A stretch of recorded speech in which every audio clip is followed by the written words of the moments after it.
Hi, I'm Tom Moore, co-founder of Ignite Digi. On this video, I'm going to be talking through the functionality and the setup of the RCP Translator for Red DSMC3.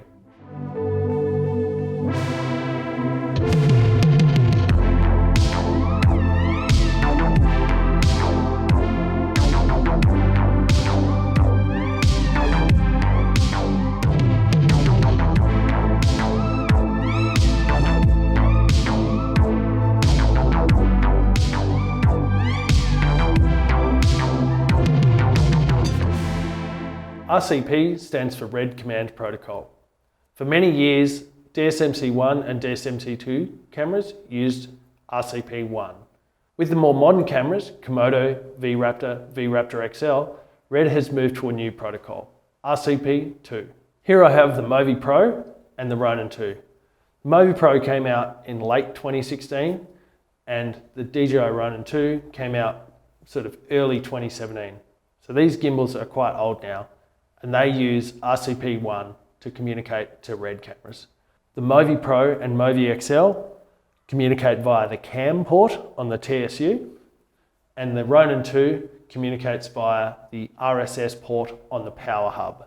With the MōVI controller or the Mimic, you're able to control camera settings like FPS, ISO, white balance, and more. Now that you've upgraded to Komodo or VRaptor, that link is broken. And this was the inspiration behind RCP Translator, to allow you to regain wireless camera control. The translator module has 3 ports. The first port is a 2-pin LEMO. This is wired for power input and it takes between 8 and 30 volts. It's wired in an array polarity, so pin 1 ground, pin 2 power. The next port along is the 00 LEMO control port, the same as your DSMC1 and DSMC2 camera control port. The last port here is a 9-pin EXT, the same as your Komodo or VRaptor has. And this port allows wired control. We're currently working on the software to open this up. The housing itself is made of 3 components. This orange part and this black part are 6061 aluminium. The center part here is erdocetyl plastic, as the Wi-Fi chip in here needs to be able to communicate to the cameras. On the end here, I have 3/4 inches. 2 of these are used in the MōVI Pro mounting setup. On the front here, we have 2 M4 threaded holes, which are used in conjunction with the MōVI XL carbon mounting plate. The 2 M4 through holes are used to mount to the Ronin 2. And back onto this port side, under this little M2 screw, is a factory reset button. You shouldn't need to use this, and that's why it's put behind a screw, but if you do, you will need a T6 Torx to undo it. Above that is the status LED. This will give you all the information you need as to whether RCP1, RCP2 connections are working, or if there's an error. We sell the translator in various packages. First of all, we sell module only, which is for particular use cases such as shot over or GSS, or if you're using it in conjunction with the Teradek RT MDR to regain that RCP control. In the MōVI pack, which is for the MōVI Pro, you get the module, the control cable, the power cable, and the mounting bolts. For the MōVI XL, we came up with this custom carbon plate.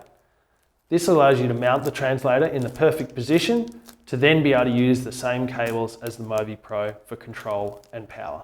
If you buy the MōVI XL pack, you're going to get the module, the control cable, the power cable, the mounting bolts for the MōVI Pro, and this carbon plate with mounting bolts. The Ronin 2 pack comes with the module, power cable, control cable, and then 2 versions of mounting bolts. The M4s are to mount on the bottom of the Ronin 2, and the 1/4-20s are there if you'd prefer to mount it to the accessory mounts. For those of you running MōVI Pro, MōVI XL, and Ronin 2, we have the Pro pack. This includes all of the cables, mounting bolts, carbon plate, and the module, so you're ready for anything. For mounting on the MōVI Pro, we recommend using one of our accessory mounts. The reasons for this include perfect cable length and position. Also, by mounting it to the gimbal, it means your quick mode change to handheld or tripod is not impacted by adding the translator. For those who don't have accessory mounts or don't want to use that position, The cables have enough length to allow you to dual lock it to the bottom of the TSU. For those using the MōVI XL carbon plate, you mount the translator with the M4 through holes over here and mount to the operator's side cage with the two M3s.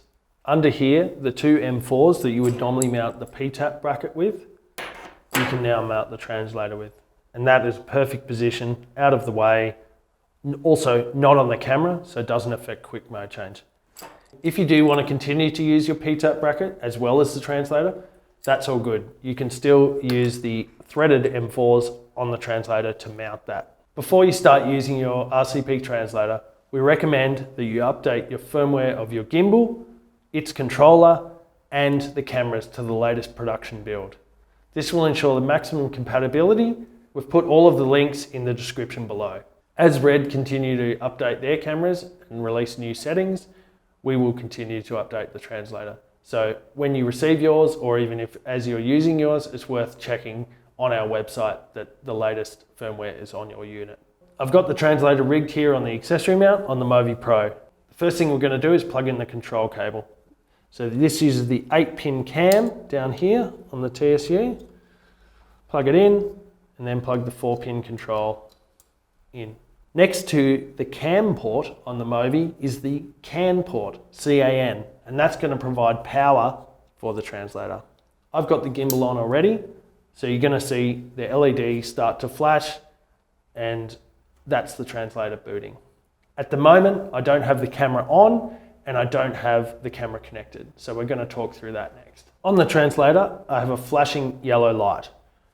I'm going to go to my Wi-Fi settings on my phone or my computer. Going to go to Wi-Fi, My Networks, RCP Translator. The default password when you get your translator is Ignite Digi. A pop-up is going to appear. I'm going to go to in main menu, Wi-Fi setup, and this is where you can connect to the camera. But first of all, we're going to go to device settings and we're going to update the RCP translator access point. The reason to do this is if you're using multiple RCP translators on set, your phone may try to connect to other ones that you don't want to connect to.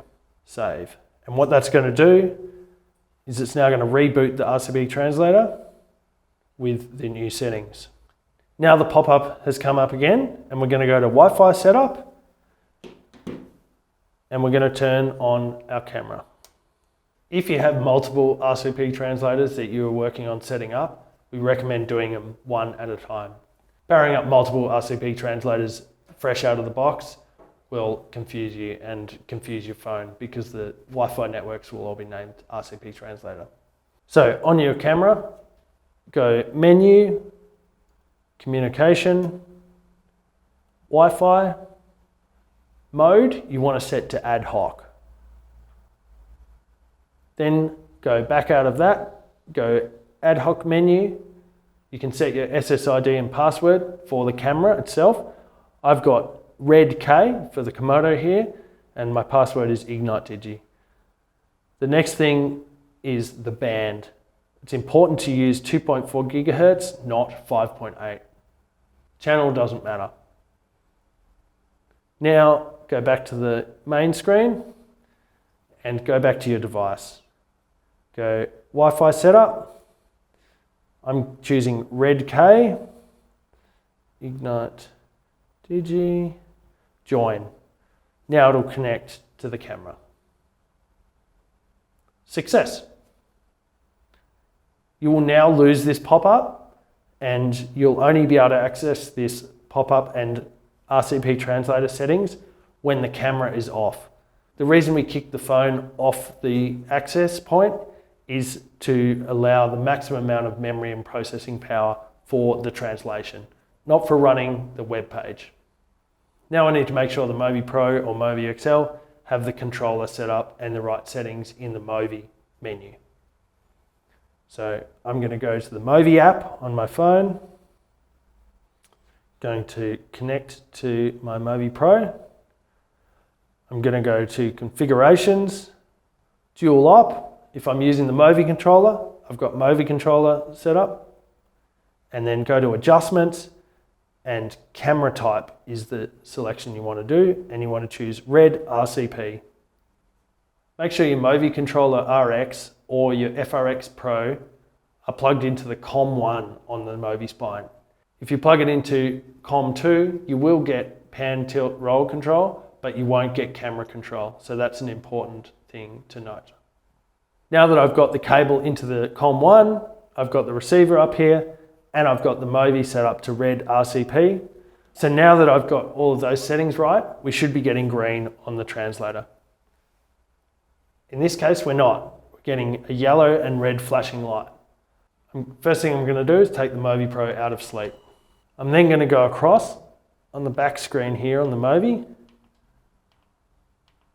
to red control. And then I'm going to go settings, and now I'm going to try adjusting settings, and they're working. So it just needed a little wake up from the MōVI end. So now you can see we have the green light. If you're using the Mimic or the rear screen for camera control, you will notice after 30 seconds of not changing any settings that the translator will go flashing red and yellow. This is not an issue, it's just telling you I haven't received an RCP1 command in 30 seconds. If you're using the MōVI controller and it's on, this system constantly sends RCP updates. And so you'll always see a green light with the MōVI controller on, if everything's connected. Here on the MōVI controller, I'm just booting it up now. I'm going to talk through the different settings and how to change them. So first up on this Komodo, I've got the EF 24-70. So on here, this is going to be focus, and it's using the internal motor of the lens. Here is iris, which is using the electronic iris, no need for external motors. Then in terms of settings, you're going to be 3 of these that you can change things with. So you've got red image, red setup, and red playback. Obviously playback is going to take the camera to playback mode, enable you to go back and forth between clips, and then change back to camera mode afterwards. In red image, these are the settings you've got. Sometimes when you first turn this on, you may not get values, it may be 0. You just need to go to that value and just change something. When you change something here, it will then get the first value back from the MōVI. So here I've got shutter time, and an important thing to be able to change the shutter time on here is to actually change the camera to shutter time rather than shutter angle. On the Komodo here, I'm going menu, system settings, status settings, shutter display mode. And you can change that between time and angle. So for this, I'm going to change it to time, but if you want to just leave it on 180 degree and just not be changing it all the time, then you can leave it on angle, and then that way you won't accidentally bump it on the settings here. Shutter angle is not changeable. That's basically just doing the maths and working out the relative angle to the shutter speed. So at the moment I've got 100th of a second shutter with 50 frames. So that's why it's showing 180. ISO, you can see scrolling through it now. Color temperature or white balance, again scrolling through. HDR mode doesn't do anything. HDR factor doesn't do anything. A lot of these don't actually do anything because they don't have an equivalent in RCP2 on the V-Raptor or the Komodo. By having these settings in the MōVI controller and on RCP1, it means in the future, as we release firmware updates, we can actually map things to these. So something like the electronic ND that Red are working on, we could map that to brightness. So then you'll be able to remotely control that. Down the end here, tint, adjust the level of magenta or green in the white balance. So you can actually adjust that.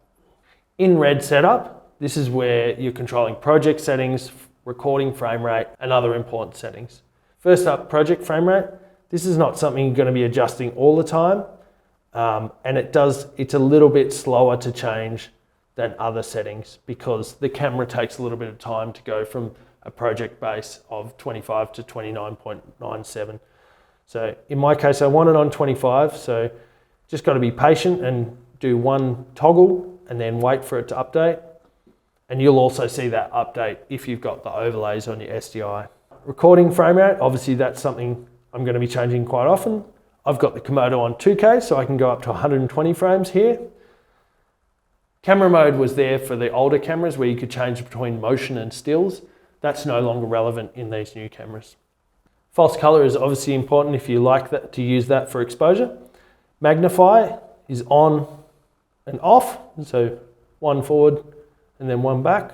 So that's going to be helpful to get critical focus. Zebra, so if you set up different zebra settings on the cameras, you can go between on and off. Autofocus mode, I can switch to continuous, but it doesn't actually change anything because I've got this mapped to control the focus.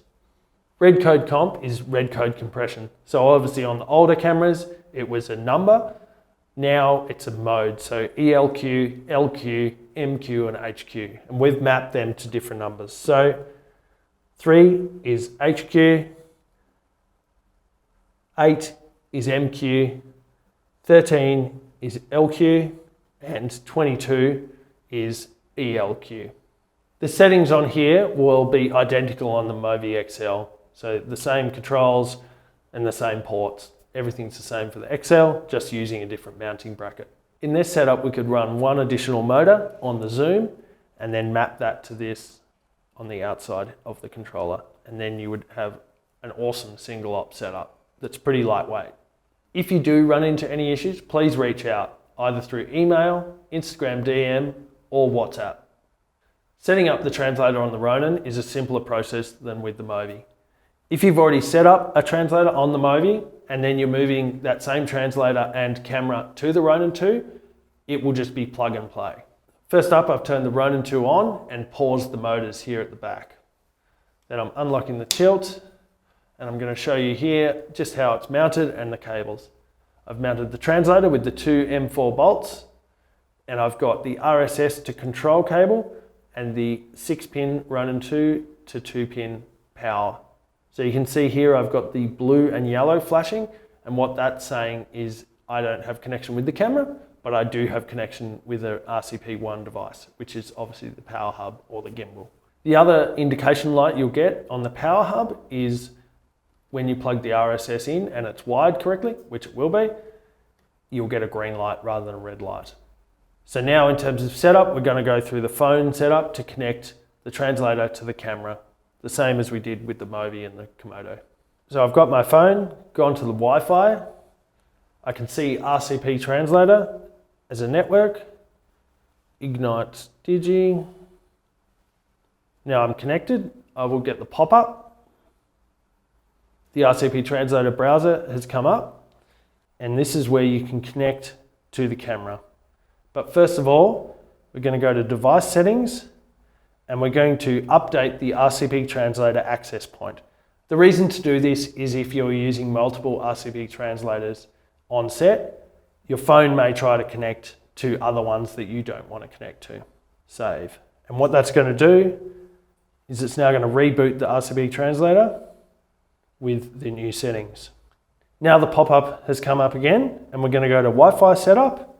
So on your camera, go Menu, Communication, Wi-Fi, Mode, you want to set to ad hoc.